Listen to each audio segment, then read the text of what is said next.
Okay, Laura, you've talked about villain, victim, and hero scripts. Can you tell us a little bit more about that? Sure. First of all, this started long before I even got into the personal growth movement.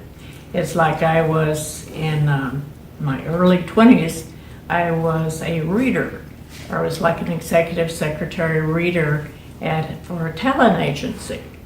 And we had some big names. We had Yul Brynner, we had John Wayne, Jack Palance, or mainly it was writers, producers, Gene Roddenberry, Norman Felton, Rod Serling.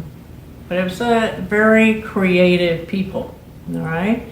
And as I was reading these scripts, I started making a list. Well, they were all about goodness triumphs over evil. Always had to be good guys, bad guys, had to be victims, there had to be villains, there had to be heroes. And I wrote it, and then you'd figure out, okay, in the talent agent, who would be the best victims? Who's this is a good script for? Heroes, always John Wayne. Yul Brynner could play any of them, but John Wayne always wanted to be that good guy. That's just how it was. Now, you just put that aside. I get the personal growth movement. Years later, right? I'm counseling people, and I now have traveled and lived on 6 different continents, and I have worked with lots of clients. And as I'm hearing the stories, I'm hearing the same stories, the same patterns over and over and over. And finally I go, there isn't one bit of difference between this and Hollywood. Life really is their scripts. And you really do have these different roles. So I wrote down and just kept bringing it down to what was the script exactly. And the script came out to be goodness triumphs over evil. And if there any time that it ended up with evil winning, guess what? New sequel would be coming out, whether it was in Hollywood or it was in a person's life. It would never stop with evil winning. So how does knowing that there are these scripts in place help people, I guess, get out of the script?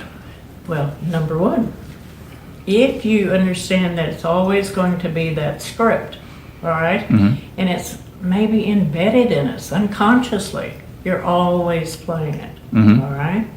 And there's 3 roles, victim, villain, hero. Then you yourself want to see, okay, in this situation, what am I being? Am I being the victim? Is there a role that I normally head for? All right. Is there one that I'm always attracting? A. Now, if you're a good person, it's very clear. All right. You're always wanting to help somebody.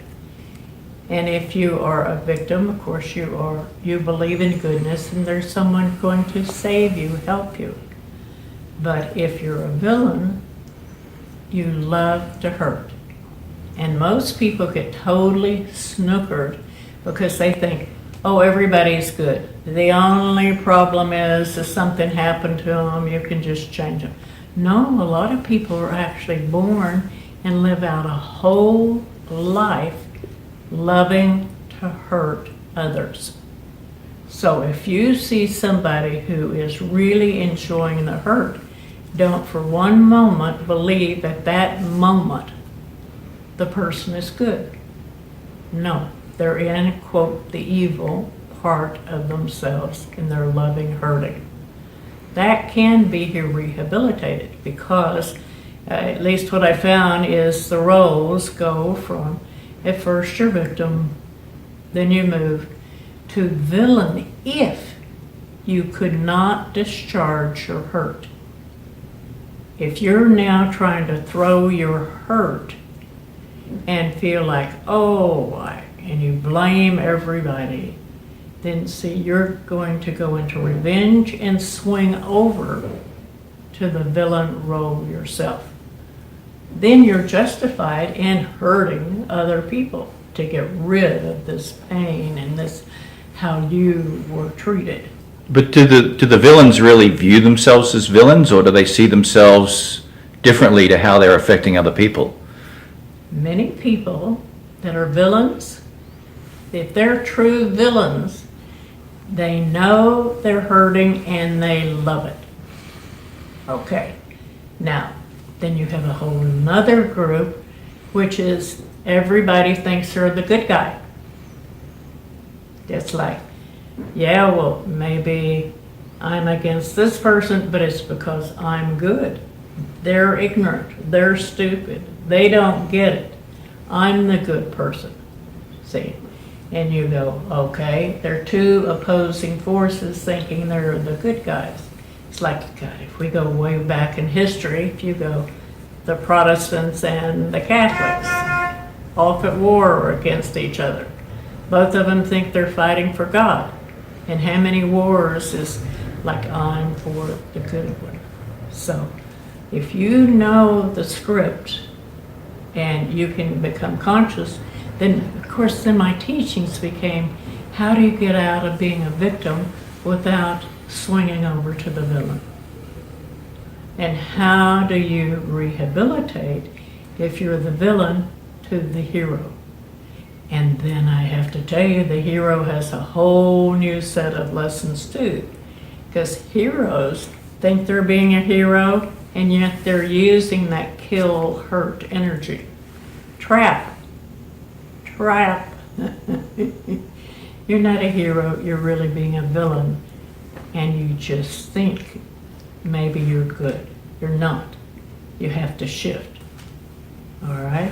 So, and the final thing is hero, but you have to learn to accept and want other heroes to play with you. Co-heroes. Okay. Awesome. Thank you.